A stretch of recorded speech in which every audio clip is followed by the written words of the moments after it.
Aga tere tulemast, mul on nii freaking hea meel, sest et täna on meie kõige esimene podcasti salvestuse päev ja selleks eriliseks sündmuseks kerge vaevaga küll, aga lõpuks sain nõus enda lemmikinimese siin Austraalias tulema rääkima enda teekonnast. Ta on siin kohapeal olnud juba peaaegu 6 aastat, millest 3 aastat on töötanud kaevanduses ja just täpselt seal ma ka temaga kohtusin. Ilusti kaevanduse tunnelis, kui väljas oli kergelt 50 kraadi ja kes oleks osanud arvata, et kaevanduses tunnelis leiab Birgit endale Rakverest pärit Eesti väiksest külast mehe ja 2 aastat hiljem üritame siin enda sponsoriteed teha, et Austraaliasse jääda. Nii et tere tulemast minu esimesse Just Call Me Bridget podcasti. Arti. Tere, väga äge. Mul on nii hea meel, et sa olid nõus tulema enda lugu jagama ja nagu me oleme arutanud ka, siis tegelikult meil on plaanis teha sinuga koos veel erinevaid episoode ja need juba siis täpsemalt rohkem teoreetilisemad, kus me räägime finantsmaailmas, sest et sul on Austraalias läinud päris edukalt. Nii et saame rääkida inimestele, milline on sinu arvamus ja sinu teekond olnud, et saaksid ka enda tarkusi jagada. Aga alustame siis kohe pihta. Ma natukene juba tegelikult mainisin, aga kuna sa siis reaalselt Austraaliasse lendasid? Me lendasime Austraaliasse umbes täpselt 6 aastat tagasi. 6 aastat saab jaanuaris täis ja 10. jaanuar oli see kuupäev, kui me Ja see oli siis aastal 2019. Nii et täpselt enne koroonat said Täpselt, ilusti nii. tulema. Täpselt. Ja sa ütlesid, et meie ehk siis tulid grupiga, jah? Tulime 5 grupiga, täpselt nii. Mõtlesime, et on aeg asjad kokku pakkida ja tegelikult oligi, alguses oli vist 2 inimest või 3 inimest ja siis järjest hakkas neid inimesi tulema, kes ütlesid, et tegelikult tead, ma tulen ka. Ja lõpuks sai 5 punt kokku ja siia me lendasime. Esialgselt siis oli mul plaanis 11 kuuks tulla, millest siis on saanud nüüdseks 6 aastat. Nii see vist läheb päris paljudel, kes siia on tulnud, et mõtlevad, et ma teen väikse kiire sapsu ja siia nad jäävadki. Äge. Kui suur protsent sellest grupist on tänase päevani siin? Algsest grupist tänase päevani on siin 80% inimesi. Täpselt 20%, ehk siis üks inimene ei ole enam Austraalias. Äge, kust tuli üldse selline plaan siia lennata väiksel noorel poisil ja sellise grupiga ka veel? See plaan tegelikult, ma arvan, et sai alguse mu vanemalt onupojalt, kes oli juba Austraalias elanud umbes 7 aastat, kui ma taga rääkisin, et kuidas siin ikkagi elu on ja mis ta teeb ja et saatis vahepeal mingeid ägedaid pilte ja ma arvan, et sealt tuli see mõte, et tulla Austraaliasse, ega me ei teadnud, mis meid siin ees ootab, aga me saime sellest aru, et ega kõige hullem, mis olla saab, on see, et me läheme sama targalt tagasi koju, et midagi liiga palju kaotada ei ole, ma arvan, siia tulles. Äge. Ja sina olid siis pigem see initsiatiivi algataja või olite kõik umbes kuskil kohvikus, et davai? Kusjuures jah, me olime Rakveres, ma mäletan seda, et me olime Rakveres Rohuaia kohvikus, kui me istusime seal maas. Minu arust me olimegi 5 seal istusime, sõime pitsat ja mäletan, et puukisime lennud ära ja 6 aja pärast umbes lendasimegi juba Austraaliasse. Kas sa mäletad ka, kui palju aega teil reaalselt jäi nagu sellest lennukite puukimise ajast siis selleni, et te reaalselt siia tulite? Kas teadsite endale mingisuguse aja, et siis nagu raha koguda, et siia tulla või olid pigem savingud olemas ja käis see asi kiirelt nagu? Jah, ilmselt see ilmselt see jutt hakkas nagu natukene aega varem, mingi 3 kuud varem või midagi sellist, et võiks minna, aga noh, me olime seda palli tegelikult veeretanud pikalt, et võiks minna, okei, jah, mingi hetk lähme, okei, jah, ja lõpuks üks sõber ütles, et nüüd lähme ja et nüüd ostame piletid ja sellega see lõppeski, et nüüd kohe ostsime piletid ära ja 6 aja pärast panime ajama. Pühkisime tolmujalgalt. Väga äge. Ja kogu sinu 6 aasta jooksul, kui Austraalias on teatavasti see reegel, et ühe teatud tööandja juures ei tohi töötada kauem kuni 6 kuud, siis äkki annad kuulajale kiire ülevaate, milliseid erinevaid töid sa üldse selle aja jooksul teinud oled? Siit hakkab nimekiri. 6 aasta jooksul on ikkagi midagi saadud teha, et ütleme niimoodi, et kõike seda, mida ma Eestis ei teinud. Et kui ma Eestist nagu siia tulin, siis ühtegi tööd ma ei ole sarnast tööd teinud, et esimene asi oli, me läksime tegelikult farmi. Et sellega on tegelikult päris üks luistakas lugu ka või ma ei tea, kas luistakas, aga see on üks kõige meeldejäävamaid lugusid, mille ma võin ka siis ära rääkida tegelikult hiljem võib-olla või pärast. Räägi kohe. Millal iganes sobiv hetk on, et esimene töökoht siis kohe läksime kuskile Virsiku või Nektariini farmi. Korraks segane, kuna siis see esimene töökoha reaalselt saite peale nagu siia koha peale jõudmist? Ma arvan, et see võis olla kuskil paar nädalat hiljem, äkki kuskil 3 nädalat hiljem või midagi sellist, ma arvan, võis olla. Kui me tööle saime ja see oligi all Margaret Riveri juures või kuskil sealkandis või allapoole mingi tunnike 2 perdis siis minna. Ja kõik saime ühte kohta tööle, sest et me saime sinna niimoodi tööle, et seal olid eelmised eestlased ees ja nad kuidagi sebisid meid sinna tööle. Ja jõudsime sinna siis, esimesed muljed olid päris hullud. Jalutasime majutusse sisse, seal olid vanad siuksed 90-ndates siuksed narid mustade madratsitega, umbes 8 tükki järjest siukses suures saalis sees enam-vähem. Kui saad liikuda nüüd edasi kuskile pesuruumi, siis mul on meeles, et pesuruumis vist tuld põlema panna ei saanud, sest et mingi suur ämblik oli sinna endale pesa teinud täpselt. Ja see koht oli nagu väga rõve must, seinad olid papist kogu sellel majal kui vetsudel, asjadel kõigil. Et tegelikult ehmatas päris ära see asi, aga et pull hakkas alles siis pihta tegelikult, kui me nagu tööle läksime. Et esimene tööpäev kohe õues võis olla selline 47 kraadi, me jõudsime jaanuaril, mis on Austraalias siis kesksuvi. Jõudsime siia ja esimene tööpäev 47 kraadi, me läksime tööle, siuksed motivatsiooni oli kõvasti.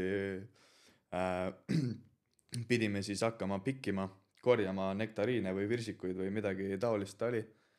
Ja pidime siis põhimõtteliselt korjama neid asju selliste masinatega, kuhu sa otsa ronisid. Ja siis põhimõtteliselt, et kallutad ette, siis sõidad ette ja kallutad taha, siis sõidad nagu tahapoole. Ja õppisime päris kiirelt need asjad ära, seal mingi poole tunniga olid kõigil masinad selged ja mõtlesime, et okei, et hakkame siis pihta. Ja hakkasime korjama. Ja tegelikult oli niimoodi, et neid virsikuid seal natuke korjates meil anti mingi pool tundi. Ja peale seda tuli siuke nagu kuskilt Ameerika filmist mingi vanahärra hakkas sõitma siuksed, need puud läksid nagu allees, seal olid nagu alleedes läksid ja seal olid nagu vahel sai autoga sõita. Ja juudiga mingi siuke vanahärra tuli sinna alla ja sõitis vaikselt ja hakkas muudkui karjuma, et kiiremini. Ja mõtlesin alguses ei pannudki seda nagu eriti tähele, mõtlesin, et tegelikult okei, et proovid siis kiiremini. ja see nagu pull ei lõppenudki ära, et muudkui öeldi, et uuesti kiiremini ja meil nagu näpud käisid kõigil nii kiiresti kui vähegi käia oli. Aga sellest ikkagi ei olnud nagu tolku.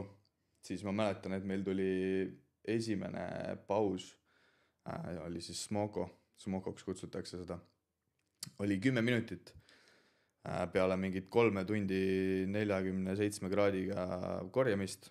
Vahepeal korjamist lõpetada ei tohtinud. Siis tuli Smokole öeldi, et Smoko on 10 minutit ja selle 10 minutiga põhimõtteliselt siis pead jalutama Smoko ruumi, võid kähku ära süüa ja 2 minutit enne Smoko lõppemist pead hakkama tagasi jalutama. Sellepärast, et täpselt 10 minutit on ikkagi see paus, et nagu minutitki ei tohtinud üle olla. Mis oli fine, sest see oli esimene töö ja nagu me ei osanud midagi mõelda. Aga läksimegi tagasi, siis lõpuks oli see juba, et vett ei tohtinud väga palju juua ja muudkui reeglid muutusid aina nagu karmimaks. Lõpuks mulle öeldi näiteks isiklikult, et see ei ole hea, kui ma kõnnin, et ma võiksin joosta kogu aeg, kui ma nagu liigun ühest punktist teise, et kõndimine pidi võtma liiga kaua aega. Ja siis ma mäletan, et lõpuks, kui me olime neid virsikuid või nektariine korjanud, me korisime neid kastidesse ja nagu kõik kohad olid neid kasti täis, nagu, sest me ikkagi päevaga, kui 5 inimest korjab, sa korjad ikka väga palju neid siukse 80 tunnise päevaga ja enne lõppu siis põhimõtteliselt mulle öeldi, et mind valiti sealt siis välja, öeldi, et kuule sina, et tule siia ja kõik need kastid siis põhimõtteliselt, mis me olime seal korjanud, seesama vanahärra sealt tuli jälle, ütles, et tema sõidab ATV-ga, ATV-l oli tehtud järelkärud taha, mingi 3-4 järelkäru, ütles, et tema sõidab ATV-ga samal ajal ja mina siis pean joostes neid kaste üles maast võtma ja ettevaatlikult niimoodi, et nektariinid kannatada ei saa, asetama neid siis sinna mitte kaste, aga niimoodi, et kallama välja need kastid samal ajal, kui see vanahärra sõidab edasi ja joostes siis, et kõndida ei tohtinud kindlasti, marjad ei tohi kannatada saada. Aga no mis seal ikka, sai see asi tehtud, igimull oli otsa ees, kõik sai tehtud nii, nagu pidi saama ja päeva lõpus see ATV sai täiesti täis nendest marjadest ja põhimõtteliselt päeva lõpus meid lasti kõiki sealt lahti, sest et öeldi, et te olete kõik liiga aeglased, te ei jookse piisavalt kiiresti ja et üleüldse olite liiga halvad, kuigi tegelikult enda arust me kõik nagu andsime endast, täpselt me andsime endast nagu kõik, aga et selline kogemus, esimeseks kogemuseks kohe jumal tänatud, et meilt sealt lahti lasti, sest et kui ma nüüd tagasi vaatan, siis mitte päevagi rohkem ma tegelikult ei oleks tahtnud seal olla, sest see oli tegelikult kõige hullem töökogemus, nagu ma arvan, üleüldse.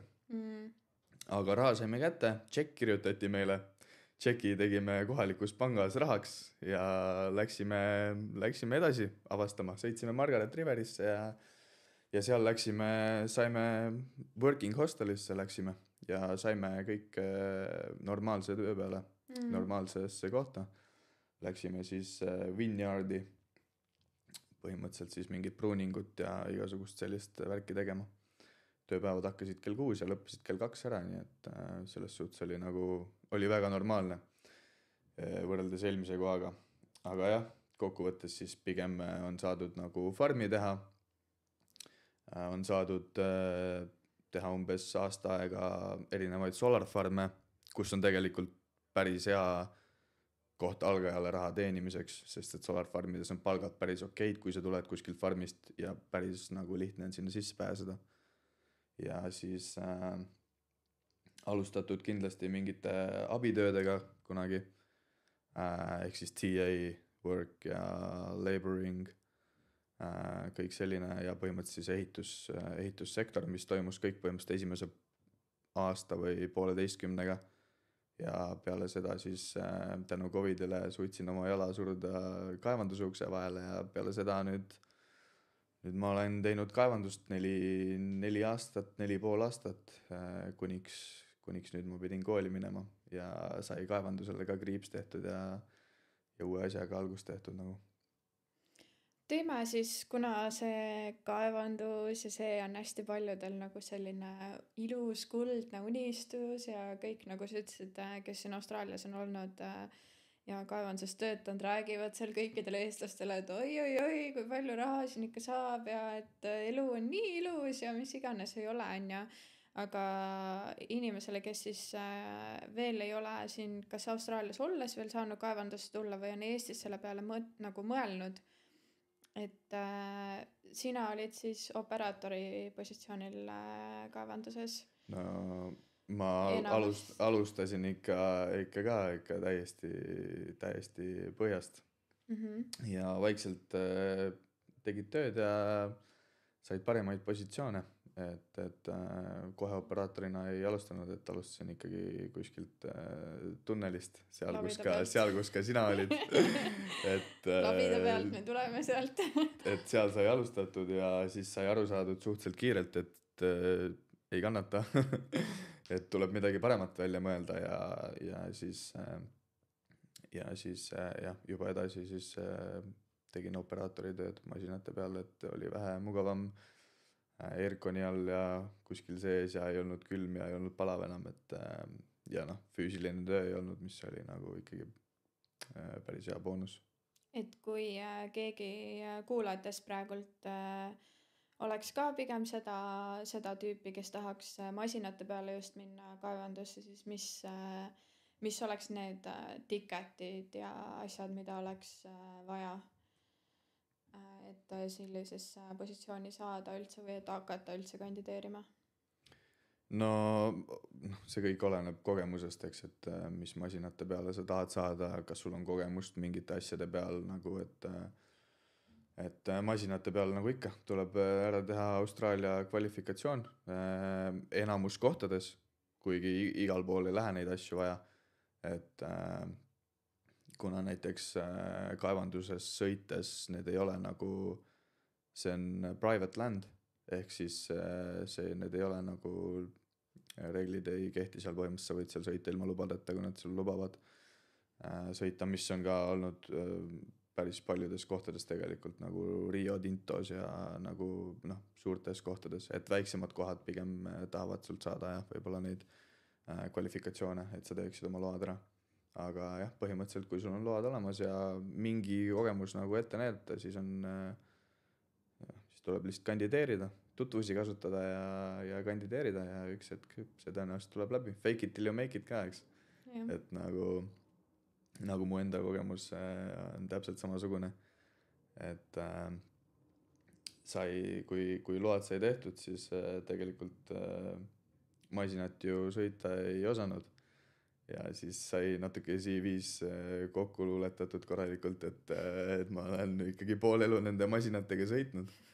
Siis ma läksin sinna ja võis öelda, et enam-vähem esimest korda nägin ekskavaatorit ja hüppasin sisse ja öeldi, et kohe tuleb inimene, kes hakkab kontrollima, et kas sa ikka sõita oskad ja siis vaatasin seal neid kange ja õppisin ruttu nii palju kui sain ja siis üritasin tarka nägu teha, et ma tahangi kõiki neid liigutusi teha, mis ma seal teen ja läks edukalt selles suhtes ja praktiseerisin seal natukene ja läksin tööle, ei olnud midagi.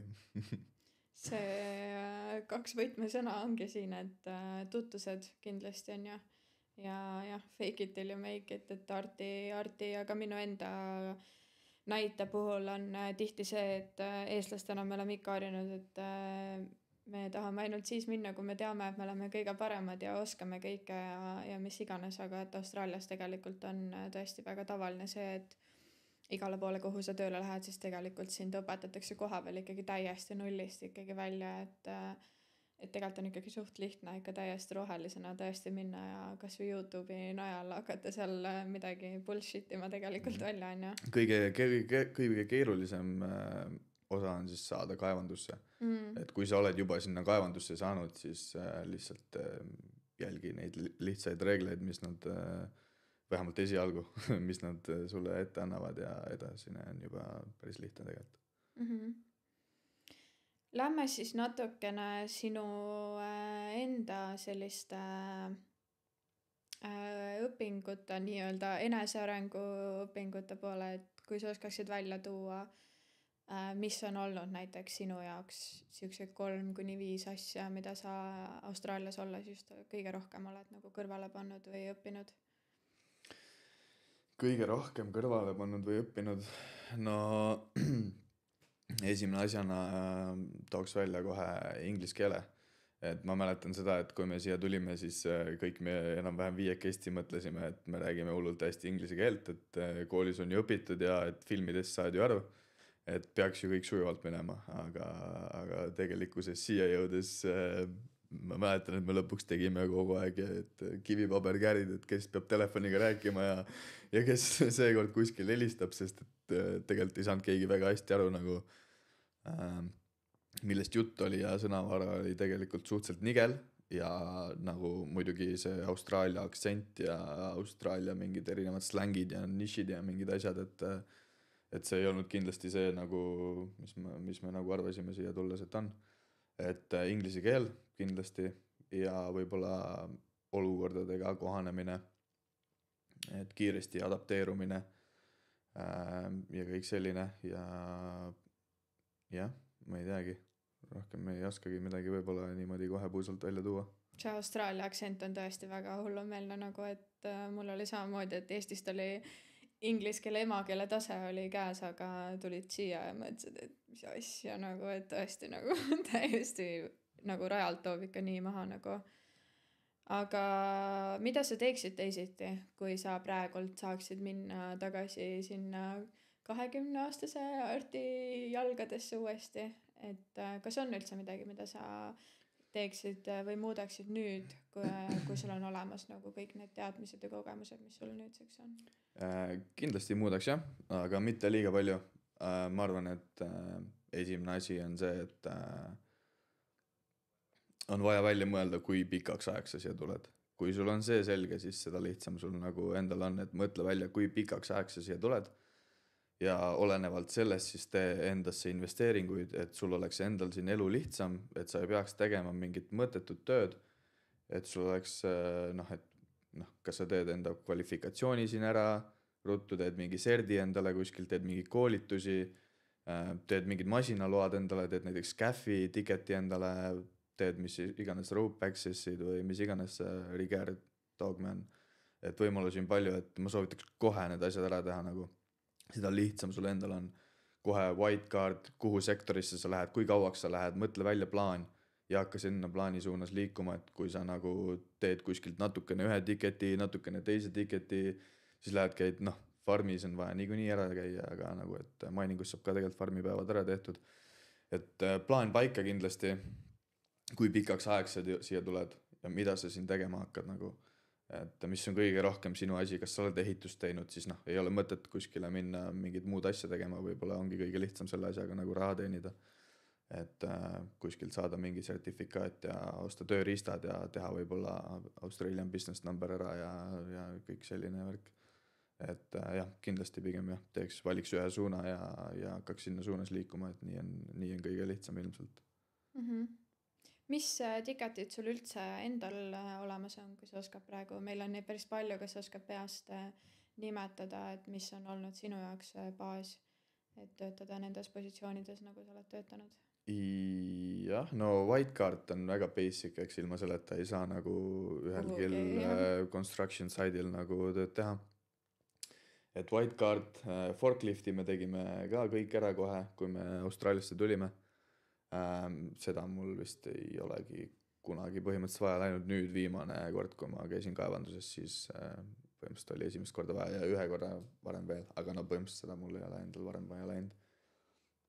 Ja siis working at heights, confined spaces, tegelikult need tiketid on vaja ainult siis, kui sa lähed kaevandusse ja sa tahad olla kas mingi TA või laborer. Et midagi sellist, et nagu kui sa oled mingi tradesman, boili oled või keegi selline veel, siis nagu need tulevad kasuks, aga et tegelikult kui sa lähed mingiks operaatoriks või mida iganes muud tegema, siis tegelikult neid tiketid ei lähe vaja, aga see on hea nagu gateway ticket siis, et saada nagu miningusse, need on nagu basic asjad, working at heights, confined spaces, gas test, white card, forklift, et noh, tuleb kasuks, eriti kui sa oled uus miningus ja siis põhimõtteliselt noh, kui sul on mingi scaffi ticketid, kui sul on mingid operaatori ticketid, need kõik tulevad kasuks, rope access, dogman, et need tegelikult kõik tulevad kasuks, sest et mida rohkem ticketeid sul on, seda rohkem sa oled eespool inimestest, kellel neid ei ole. Et kui valitakse kas sina või tema ja sul on rohkem ticketeid, siis valitakse igal juhul sind. Et nagu muidugi CV peab seal ka veel hea olema. Kui sul on tugev CV all, inglise keel on enam-vähem suus ja ticketid on olemas, siis nagu et jah, ma arvan, et on päris lihtne tegelikult maini saada. Sest et konkurents on suur ja noh, see ongi ju võistlus, kes saab, kes on parem. Väga suur, jah. Et ühele positsioonile see ei võib ole olla lihtne, 200-300 positsioonile. ja et see ei ole lihtne saada nagu kaevandusse tööle, aga mida paremaks sa ennast teed, mida rohkem sa ennast müüd, mida rohkem sa ennast arendad, seda lihtsam sul on sinna saada ja seda rohkem sa saad ka palka küsida. Ja seda suurem on chance, et kui nad peavad kellegi koju saatma, et see keegi ei ole sina, vaid alati saadetakse inimene koju, noh, kes on kõige siis noh, mõõdetum või vähem kasulikum, eks. See on olnud meie teekonna, see on tegelikult üks järgnev küsimus on siis põhjus, miks ma nii väga tahtsin sind siia podcasti saada, on sellepärast, et meil on niivõrd erinev see Austraalia teekond olnud on ja et põletav küsimus, kas Austraalias reisimine või raha kogumine? Siia tulles ma ei teadnud seda. Ma ei teadnud, mis mind ees ootab ja mul ei olnud õrna aimugi, mida ma teha tahan. Siia jõudes ma sain aru, et elu on ilus. Reisida on siin väga nagu äge, kuid ma isiklikult valisin raha, mitte reisimise. Ja sellel on väga lihtne põhjus minu jaoks, miks ma valisin siis reisimise, mitte raha, sest ma teadsin, et ma tulen siia 11 kuuks või noh, maksimum tollel ajal sai olla Austraalias maksimum 2 aastat. Ja nagu, et kui ma nägin, kui palju on siin võimalik raha teenida, siis miks ma peaksin seda aega raiskama reisimisele, kui ma saan raha teenida samal ajal. Et reisida ma saan ju pärast ka, nagu ma saan ju tulla Austraaliasse, kui ma tahan hiljem siis turistiviisaga või ma saan reisida odavamatesse riikidesse.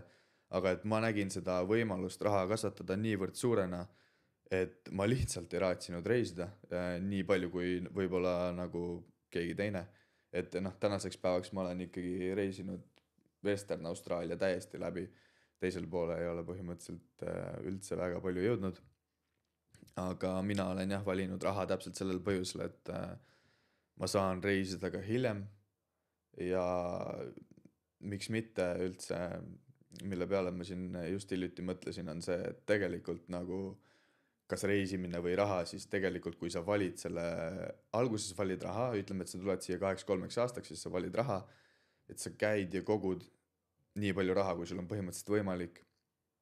Ja kui sa kogud endale kokku, ütleme 30,000 eurot või dollarit või mis iganes, noh, kui sa koju lähed, siis eurot, 30,000 eurot kogud endale kokku, siis kui sa selle põhimõtteliselt 8%-lise intressiga kuskile investeerid, siis see summa, siis see rahavoog põhimõtteliselt tagab sulle iga aasta ühe tasuta reisi.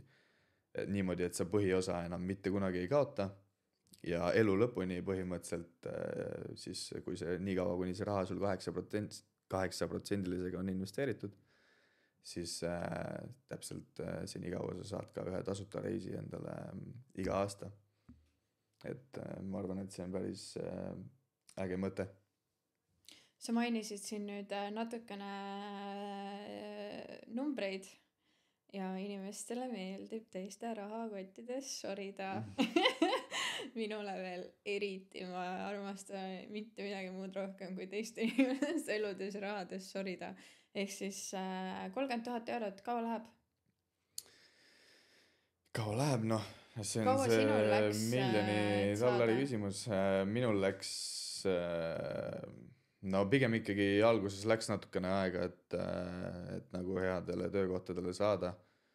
Ma arvan, et selline no äkki sükene aasta poole teisega võib-olla oli mul süke 30,000 koos.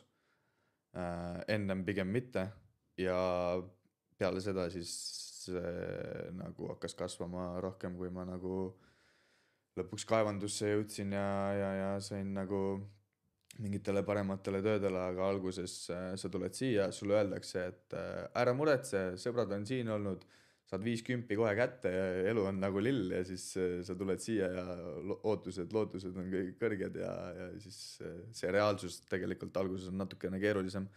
Muidugi on mul tuttavaid, kes on saanud kohe kaevandusse, kes siin täpselt enne Covidit tulid ja kohe väga headele töökohtadele, kes ei olegi pidanud nagu kunagi madalama palga eest tööd tegema, kuid see on pigem natukene haruldasem ja pigem selle peale ma ei loodaks, see on hea, kui see juhtub, aga pigem ma nagu ei loodaks selle peale, et nüüd lähen ja nii juhtub. Jah. Sa oled leidnud Austraalias endale täiesti uue justkui elu, ma ei tea, kas siis suuna või huvi, et äkki jagad kuulajatele, kuidas sa Solar Farmis alustasid enda kinnisvaramooguli teekonda ja kuidas üldse raha ja kinnisvara ja kõik see teekond sinu jaoks alguse sai? No tegelikult see sai alguse niimoodi, et tollel ajal siis mõtlesime, et võiks hakata kinnisvarasse investeerima, et on siuke prestiižikas asi ja tundub õige asi, ise kinnisvarast mitte midagi ei teadnud. Ja siis oma parima sõbra Jörgeniga mõtlesime, et tervitan Jörgenit siin, kui sa kunagi peaksid seda podcasti kuulama.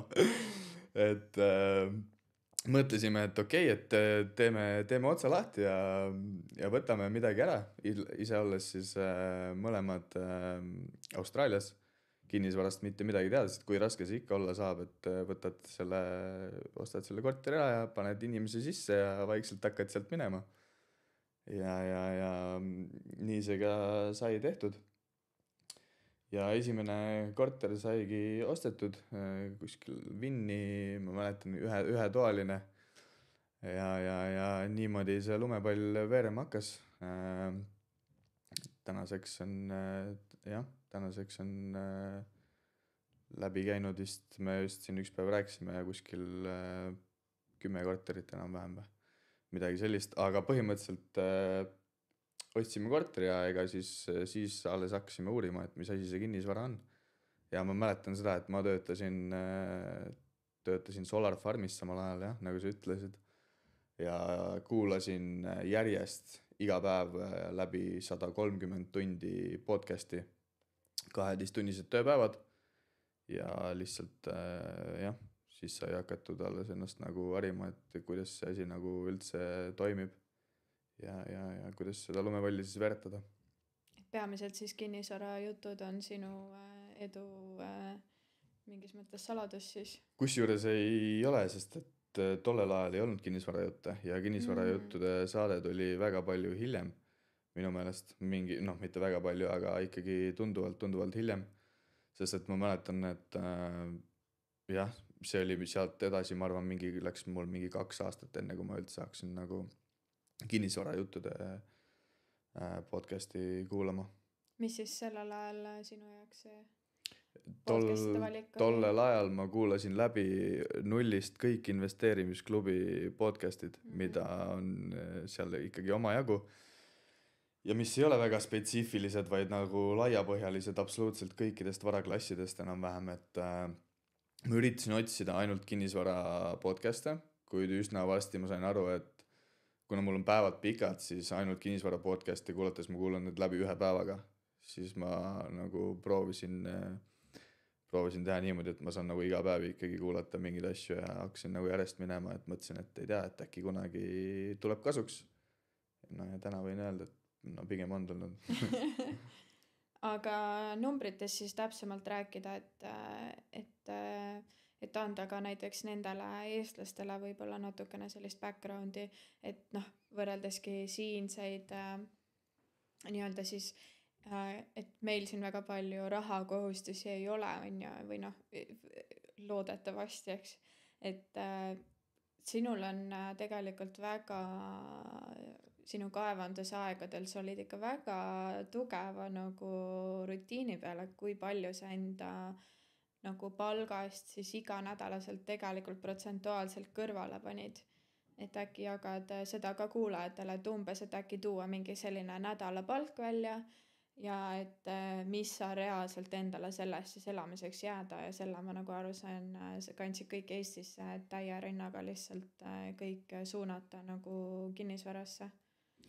Jah, see on tõsi, et kaevandusse tööle saades siis jah, ma arvan, et ma suutsin save ida enam-vähem selline kaevanduses töötajas, ma arvan, siuke 80% oma palgast, mille ma siis kõik saatsin Eesti põhimõtteliselt, et siis kuna Jörgen oli selleks ajaks juba Eesti läinud ja mina olin siia jäänud, siis tekkis selline värk, et põhimõtteliselt ma saatsin siis raha Eesti ja seda raha siis Eestis kasutasime, et sealpool see töö tegi siis ära kõik Jörgen ja mina siin rassisin kaevanduses ja saatsin muidugi nii palju raha juurde, kui vähegi võimalik oli. Et jah, tagasi mõeldes nagu ideaalne skeem, et seda ei oleks saanud kindlasti nagu teha, kui sealpool kedagi olnud ei oleks. Et see oleks nagu väga, väga keeruline olnud. Ja et jah, omal pool Eestis olles pole jälle sellist kapitali, et nagu mingit kinnisvara asja nüüd järsku alustada kuskilt nullist, et selles suhtes tagasi mõeldes oli see nagu päris hea skeem, mis sealt välja koorus tollel ajal. Jah. Et põhimõtteliselt jätsid endale ainult söögiraha koju tulles 2 nädalaks? Jah, no tegelikult kaevandusesse väga palju raha ei kuluta ja söök on tasuta, kõik on tasuta, et ainult üüri pead maksma, mis sul kuskil korter on või maja või mis iganes, et tegelikult saab päris palju save ida ja ma mäletangi seda, et tegelikult see töö ei olnud ka nagu väga meeldiv, et aga ei olnud midagi teha, et raha oli pigem olulisem, et sai ära kannatada kõik. Kas sa tahad mingeid portfelli numbreid tänaseks päevaks ka umbkaudselt kas või jagada, et tekiks ma arvan, et sinna teemasse võib kunagi järgmises podcastis nagu rohkem süvitsi minna ja need asjad nagu natukene lahti arutada, et rääkida natukene mingitest numbritest ja strateegiatest ja kõigest sellest nagu. Mida sa soovitaksid kellelegi, kes on nii-öelda roheline, kes on just värskelt siia tulnud? Mis oleks sinu nagu nõuanded või selline Austraalia kogemuse taustaga inimene, mida sa ütleksid kellelegi? No kes on värskelt Austraaliasse tulnud, no oleneb mis plaan on, jah, täpselt, et nagu, et nõuanded, et esimene asi võib-olla ongi, et miks sa siia tuled, kui kauaks sa siia tuled, nagu ma juba enne mainisin. Ja ongi, et paika panna plaan ja sealt juba edasi minna. Et nagu jah, rohkem ei oskagi väga midagi soovitada, et kõik, et farmipäevad asjad tuleb ära teha ja et tegelikult kõik oleneb sellest, et mis on su taust, kui kauaks sa siia tuled, miks sa siia tuled. Ja kui sa siia raha pärast tuled, siis panna mingisugune numbriline eesmärk võib-olla endale nagu. Et kui sa kuskil pimeduses komped ja sa ei tea, palju sa raha tahad kõrvale panna, siis on väga raske nagu raha koguda. Plaan paika. Plaan paika, täpselt. Numbriline plaan veel eriti. Kõik, kes te olete vähemalt siiamaani kuulanud, aitäh teile tõesti selle toetuse eest. Ma olen väga elav üle, et sinuga seda teha ja ma sain Arti nõusse, et numbritest ja sellest täpselt, kuidas siis saada kaevandusse tööle, põletav küsimus. Mult küsivad inimesed iga nädal, Birgit, räägi siis päriselt nagu, kuidas saada kaevandusse, palju sa reaalselt siis seal raha nagu teenid on ja sellest me räägime kõik Patreoni eriosas, ehk siis kõik, kes tahavad kuulata ja saada reaalset detailset ülevaadet, ma panen sinna alla ka Wordi dokumendi, kuhu ma panen listi tööandjatest, kuhu kandideerida, miks kandideerida ja Arti räägib seal, kuidas päriselt, mõlemad tegelikult räägime, sest et ma olen ise ka töötanud kaevanduses 3 aastat ja ka offshore'is, et anname siukse normaalse teadmiste kogumi, et mida siis päriselt, kuidas saada ja et veel natuke tiisida teile, miks te peaksite seda Patreoni osa just kuulama, siis mis on olnud sinu kõige suurem nädalapalk? Minu kõige suurem nädalapalk, sa mõtled kaevanduses või üleüldse? Kokku üldse, jaa. Üleüldse ma arvan, et selline $1000 päevas on olnud selline maksimum. No võt, nii et kõik, kes tahavad saada $1000 päevas, patreon.com/justcallmebridget podcast ja te saate rikkaks. Kena. Mis oleks sinu arvates mis on sinu arvates nii-öelda kõrvalt vaadates või siis nagu observides, kui sa oled näinud, kuidas erinevad inimesed alustavad siin teekohta, et siinkohal ma ei mõtle ainult eestlasi, vaid nagu kõiki backpackerid, et mis on sinu arvates need suurimad veakohad üldiselt, mida nagu uued siin teevad või kas need, kes on kas või siin kaua olnud, et mis sinu arvates on nagu kõrvalt vaadates sellist asjad, mille nagu taha inimesed tihti jäävad või mida nad teevad valesti? Ma ütleks jälle täpselt sama asi, et plaan paika põhimõtteliselt, et kui sa tuled siia plaaniga, tee eeltöö ära, kuhu sa tuled, millisesse osariiki sa rendad. Erinevates osariikides on erinevad võimalused, kui sa tahad kaevandusse, millisesse osariiki sa siis lendad, kui sa tahad farmi, millisesse siis lendad, mis su plaan on, mis sa kõigepealt ära tahad teha, kas sa tuled siia raha pärast, sa tuled siia seiklema, kas sa tuled siia elu elama, milline kliima sulle meeldib, milline inimene sa oled, et tegelikult nagu neid kõiki asju on mõistlik arvesse võtta, kui sa siia tuled, et ja enda elu niimoodi siin palju nagu mugavamaks teha, et mida kindlasti nagu ma ei usu, et seda kõik inimesed kindlasti teevad ja ma arvan, et korraliku researchi tees saad enda rahalised ja kõik muud võimalused palju kõrgemaks muuta. Ma arvan, et selles podcastis me aitame ka inimestel väga palju lahti edaspidi mõtestada, et kuidas siis neid plaane paika panna, sest nagu ka sinul see nii-öelda plaan ajas muutub, eks, et Austraalias see põhiline probleem, miks hästi paljud siit ära lähevad, ongi just see, et nad ei talu seda pideva plaani muutust, nad ei talu niimoodi seda päev korraga elamist, seda, et ei saa midagi planeerida, on ju, et veidi siuke keeruline.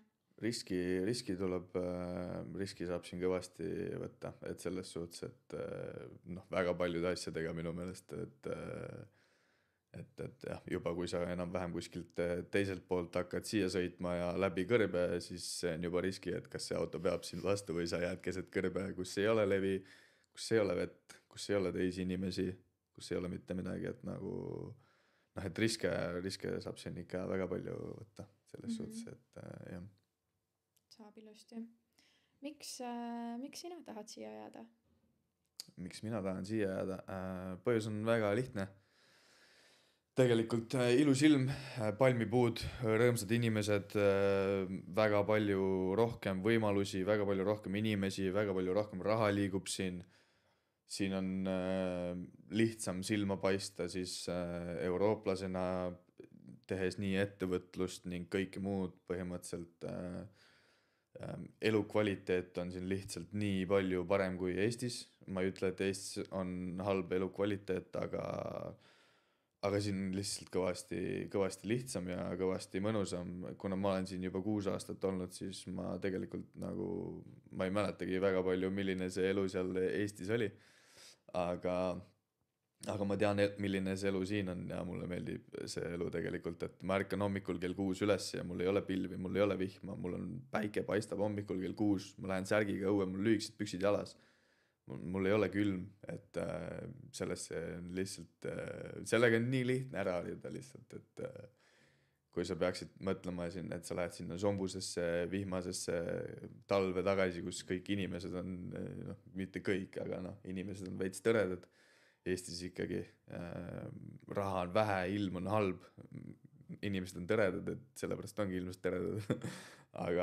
aga jah, et põhjus on väga lihtne minu jaoks, miks ma siia tahan jääda. Kas see ka õnnestub, on omaette küsimus, aga kui sa ei proovi, siis sa ei saa ka kunagi teada ja pärast kunagi seda mõelda, et aga mis siis saaks, kui ma oleks proovinud, et seda vältida, siis et siis jah, otsustasin sellise lükke teha tänaseks päevaks. Väike funny side note, et eile vaatasime Martiga huvi pärast kättemaksukontori sellist vanemat osa ja mina nägin üle pika aja, see oli kättemaksukontoris ülihalva talveilma. Ma ütlesin Artile, et oh my god, mul oli kõik meelde. Ja tõesti nagu, et me oleme ise ka tihti täheldanud, et me hakkame, kui sa oled nii kaua Eestist ära olnud, siis sa nagu justkui nagu üle romantiseerid seda Eestist, sest et meie, me oleme siin nende pikad aastate jooksul käinud Eestis ainult ühe korra külas, eks. Ja see oli ka nagu siis süda suvel, siis kui kõik on ilus, tore festivalid, aga nagu seda nagu päris aega või nagu tööelu või sellist me üldse ei mäleta. Sina ei ole ju kordagi meil Eestis isegi tööl käinud, on ju? Ei ole jah, mitte kunagi, kusjuures jah, see on huvitav asi, et sa selle välja tõid, et jah, ma just üks päev mõtlesin selle peale, et ma ei olegi Eestis nagu mitte kunagi tööl käinud. Et jah. Meil olid Eesti minnes, siit läksime oma suure Austraalia päikeselise energia ja asjadega ja esimene Selver, kuhu me sisse astusime, Marti sai juba poemüüjalt sai niimoodi pragada. ja ma sain ikka mitme asja pärast tegelikult, no ma sain ikka sellepärast, et ma ei teadnud, kust kohast kilekotti võtta. Selle eest sain nagu esimest korda, et palusin kilekotti ja siis mulle röögatati, et kas mina pean sulle kilekoti tooma või et mis mõttes nagu. Ja siis ma ütlesin, et vabandust, et ma tõesti ei tea, kust kilekoti saab Eestis. Ma ei teadnud, et seda peab leti alt ise võtma. Ja teine kord siis kohe põhimõtteliselt sain uuesti sõimata. Sest et ma võtsin saiakesi ja ma ei teadnud, et saiaksi peab ise kaaluma ja nummerdama ja siis ma läksin nendega kassasse ja müüja ütles, et ta nüüd minu pärast peab põhimõtteliselt endal raamatu leti alt välja võtma ja selle saiaksi ise sisse lööma. Jah, ma ütlesin jälle, et palun vabandust, ma tõesti ei teadnud, et ma pean mingi numbri kuskilt võtma ja selle saiaksi peale panema, sest et Austraalias ei käi asjad nii. Austraalias jah. Poemüüjad ilusti pakendavad kõik poekotid ise täis ja meie lihtsalt 2 kätt taskus ootame seal, kuni oma poekotid kätte saame, et meil on jah, päris hästi. Austraallastest rääkides, mis on sinu arvates need põhilised erinevused austraallaste ja eestlaste vahel? Austraallaste ja eestlaste erinevused on, ma ütleks, et austraallane ja eestlane on nagu öö ja päev. Et austraallane on selline rõõmus, seltsiv, small talk, kõik selline värk ja eestlane on siukene mitte nii sõbralik võib-olla kindlasti kui austraallane, et noh, on ju, ega need naljad ei ole ju ilma asjata, et eestlasega peab 2 päeva saunas ennem jooma, kui ta sulle enda nime välja ütleb. Et noh, tegelikult see on päris tõsi ka, et eestlase ja austraallase vahel nagu meeletu selles suhtes, et nad on väga, väga palju sõbralikumad ja nagu jah, üleüldse räägivad natukene rohkem jutu suga võib-olla kui keskmine eestlane. Kuigi muidugi eestlased võib-olla, kes Austraaliasse tulevad, on natukene rohkem filtreeritud kui eestlased, kes ei tule Austraaliasse. Kuid siiski vahe on päris meeletu ikkagi, nagu ma ütleks enda kogemuse põhjal. Kui tihti sa mõtled, fuck it, ma lähen koju ära? No viimasel ajal on seda ette tulnud natukene rohkem. Kuigi tegelikult jah, viimasel ajal pigem rohkem kui varem. Sest et ajad on muutunud natukene hektiliseks ja pingeid on natuke rohkem kui oli varem. Ja ega siin olles tänases päevas ma ei tea, kus ma olen praegu 3 kuu pärast, sest et iga hetk võib tulla vastus, et paki oma asjad ja me ei taha sind enam siia, et ja noh, see teekond on tegelikult alles alguses. Et ei tea ju, et kõike võib juhtuda ja tõesti, praegu seda ebakindlust on väga palju. Aga jah, sinna ei saa kinni jääda ja tuleb liikuda edasi. Sest et jah, muidu ei jõua väga kuskile. Räägi siis kuulajale ka, et mis praegu meie viis on, kuidas me plaanime siia jääda, miks sa enam kaevanduses ei tööta, mis sa teed? No jah, kaevandusest tuli ära tulla, sest et pidi ranitsa selga tõmbama ja uuesti kooli minema, mis juhtus tegelikult väga-väga kähku alates sellest, kui me seda mõtlesime. Sest et põhimõtteliselt öeldi, et kui te kohe seda ei tee, siis varsti enam ei saa. Sest et kuna ma olin COVID-viisa peal, siis öeldi, et COVID-viisade pealt enam ei võeta inimesi vastu varsti koolidesse. Mis tuli suhteliselt suure üllatusena ja siis tuli kähku plaanid ümber mängida ning ranid selga tõmmata ja koolipinki astuda, kus ma tänaseks päevaks olen siis juba üle 6 kuu käinud, ehk siis üle poole aasta olen käinud ja õpid? Selline 1,5 aastat on veel minna ja õpin siis Carpenterit ja Carpenteri siis põhimõtteliselt sai puhtalt valitud sellepärast, et see chance siia nagu Carpenterina jääda on ilmselt kõige kõrgem ja see võiks ka minna kokku minu edaspidiste asjadega natukene elus, kuna jah, et selle siis see suund võiks siis nagu sobida selle suunaga, mis ma olen elus nagu valinud või kindlasti mööda külgi maa ei jookse. Ehk siis kõik ehitajad Eestis, kes te tahate flipida, hoidke alt, nii et kui me viisa saame cancel'isse, me tuleme Eesti flipima. Okei, aga nii, kool kestab siis 2 aastat. Täpselt nii. On ju, palju me oleme raha maksnud selle kullakalli kooli eest? No tegelikult ikka, ma ei tea, palju me praegu oleme maksnud, aga ma võin välja tuua, et kui sa tahad Carpenteriks minna õppima või üleüldse ilmselt õppima midagi, mis siin nagu permanentsuseni siin viib, siis minimaalselt kuskil selline 50 tonni, ma ütleks, et tuleb panna kõrvale. Et sellest on siis, kool on siis sellest 30 000 enamasti, 10 000 on igasugused kindlustused ja möllud ja siis 10 000 tõenäoliselt läheb ka advokaatide ja muude asjade peale nagu, et ma ütleks, et 50 000-ga sa oled päris safe. Et pigem natuke rohkem kui natuke vähem, sest et üllatusi tuleb alati ja üllatused tähendavad seda, et sa pead tõenäoliselt raha maksma ja mitte vähe. Et jah, siuke 50 000 on päris safe bet, ma ütleks.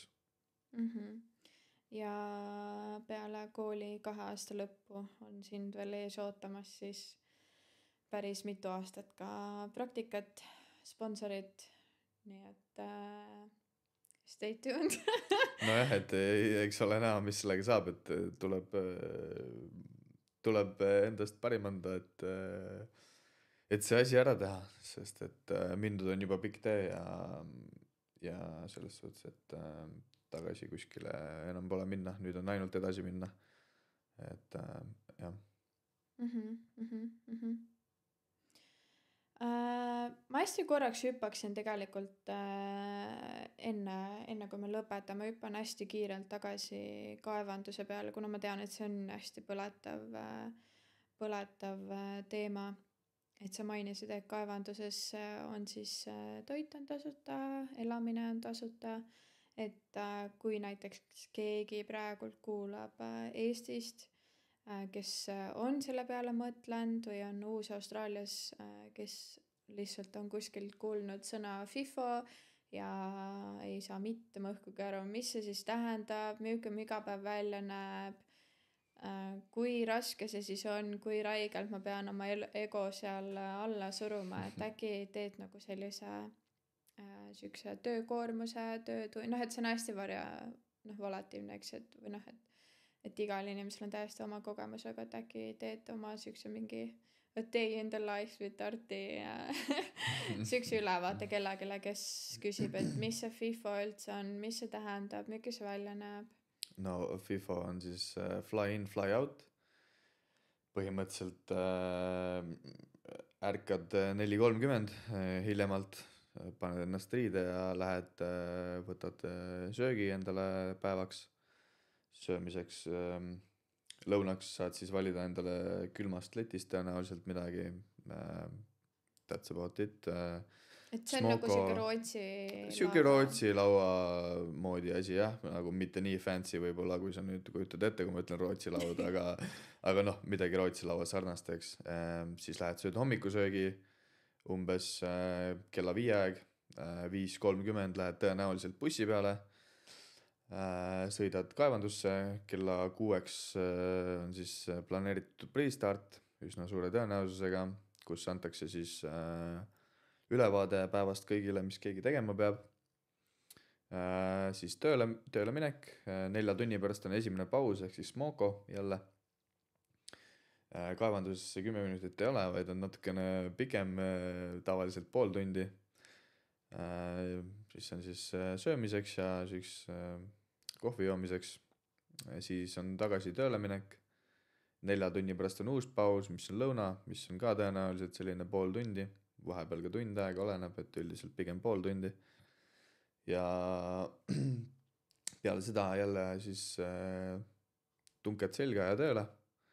Ja siis 5:30 tõenäoliselt siukene asjade kokkupakkimine ja vaikselt bussi peale sättimine. 6:30 jõuad tagasi kämpi ehk siis majutusse.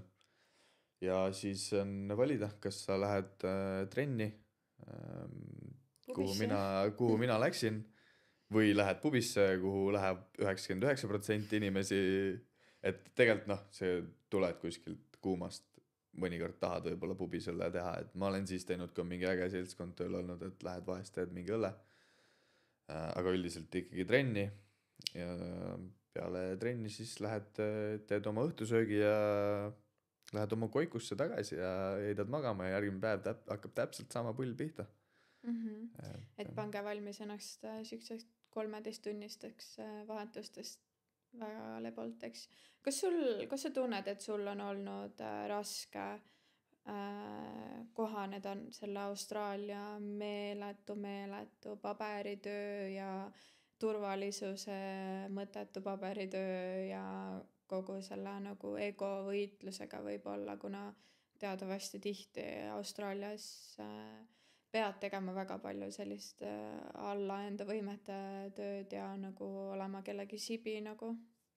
Jah, et seda on siin tõesti palju, et ma tean inimesi, kes on tulnud Eestist ja nad ongi advokaadid ja nad ongi mingid, ma ei tea, prestiižikal ametil ja arstid või kes iganes, eks, ja sa tuled siia ja sa lähed tööle ja siis mingi vend, kes on 13-aastaselt koolist ära tulnud, välja kukkunud, mulletiga vend selline, tolleks hetkeks on ta 18-aastane ja siis ta ütleb sulle, mida sa tegema pead või et mine korja prügi sealt maast või mine tee midagi sellist, et sellise asjaga võib olla päris keeruline alguses harjuda, kuid ongi, et pead selle, need on kõik asjad, mida me Eestis ei tee, eks, üldiselt kindlasti mitte, et sa ei lähe kuskil prügi korjama või mingit abitööd tegema kuskil, aga et siia tulles võib nagu muutuda, et sellise asjaga nagu võib olla natuke keeruline kohaneda, aga ongi, et tuleb see asi alla neelata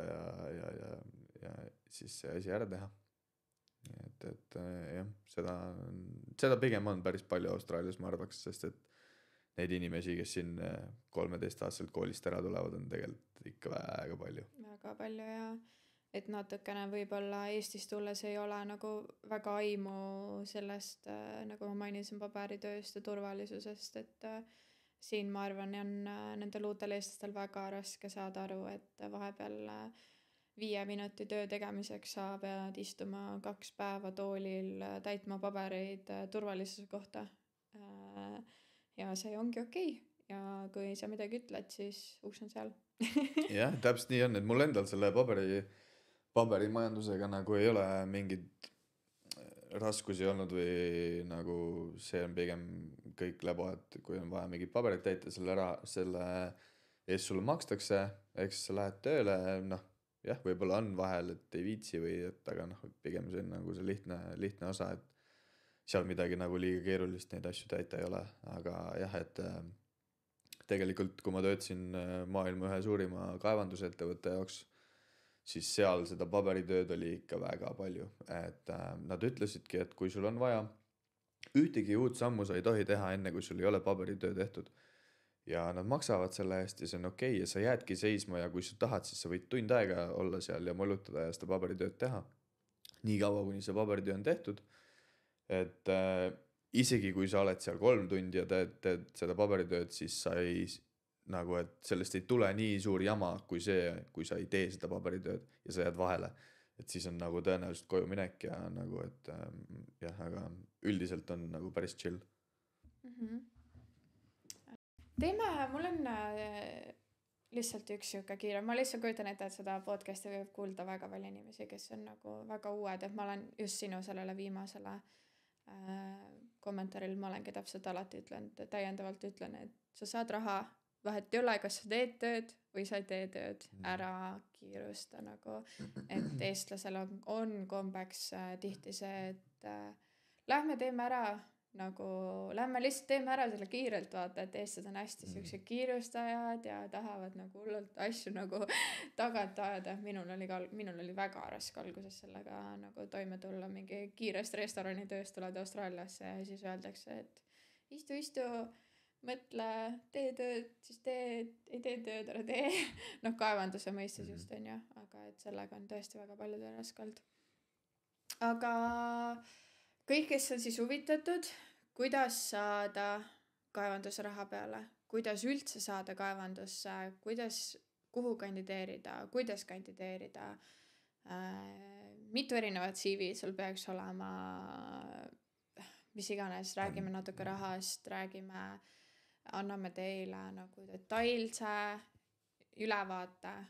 Et sellega saab nagu väga süvitsi minna, alustades CV-dest, mis peab CV-s olema, saame panna näidised, kuidas peaks CV välja näema, mida kirjutada CV-sse, millised on gateway firmad, on olemas kindlad firmad, kus sul on lihtsam võimalus saada kaevandusse tööle, on olemas et nii palju asju, kontaktid, on olemas kindlad kontaktid tegelikult, et tegelikult me saaks sinna kontaktilisti ka panna mingisuguse kontaktilisti, eks. Ja et nagu mida oodata, kuidas minna, mida kaasa võtta kaevandusse, tegelikult see on nagu ka päris suur asi, vaata, et mida kaasa võtta, et üldiselt on see, et sa võib-olla lendad sinna ja nagu, et sa ei teagi, mida kaasa võtta. Veel kui see on kõik sinu jaoks päris uus, et nagu kuidas lennata, kui palju aega varuda, et kõik see vaata, et mis siis saab, kui sa lennust maha jääd, kui okei see on nagu, et mis on tolereeritav ja mis see mitte. See on täitsa uus osa võib-olla või? Et tegelikult nagu see on, meil on võimalik nagu nii süvitsi minna kõige sellega, et tegelikult inimestel on, ma kujutan ette, päris palju küsimusi. Et kui on küsimusi, tõesti saatke meile küsimused, et siis meil on ees millest rääkida, et siis me teame, et ise endal on nii kaua aega mööda läinud, et ega ei mäletagi. Ma mäletan, et kunagi see oligi selline märg unistus, et vaatasime, mäletan, kui me esimese maja saime, mäletan, et vaatasime, scrollisime kõik koos enam-vähem seda siiki ja vaatasime, et FIFO, mis see on nii suur raha. Ja siis mõtlesime, et mõtle, kui kunagi saaks kaevanduses või kus iganes, et saaks $2000 kätte, mõtle, mis raha see oleks. Ja et et siis saad 2 tonni kätte ja mõtled, et aga kui saaks 3, et see oleks ikkagi veel ägedam, siis saad 3, mõtled, et okei, et 2 on ikka väga vähe, et tahaks ikka 4 või 5 saada ja süües kasvab isu, nagu eestlastele meeldib öelda, mis peab ka paika siin maailmas, et jah, nii on, et saatke küsimused ja siis on vähe lihtsam. Ja mitte ainult kaevandusega võib ju panna kõik küsimused, mis üleüldse on, et ma arvan, et sellest saab nagu mitmeid episoode tegelikult kokku teha, et need küsimusi on tõenäoliselt meeletult inimestel. Millega sa üldse praegu tegeled, siis sa käid koolis, millega sa veel tegeled? No koolis käin ma 2 päeva nädalas ja kui ma koolis ei käi, siis nüüd põhimõtteliselt, mitte nüüd tegelikult, aga ma tegin enda firma ja ma tegelen siis põhimõtteliselt viimistlusega ja survepesuteenustega viimistlusega. Viimasel ajal on tulnud krohvimisi, et põhimõtteliselt siuke laiapõhjaline ehitusviimistlus firma, millega ma nüüd siis tegelen ja mida ma arendan.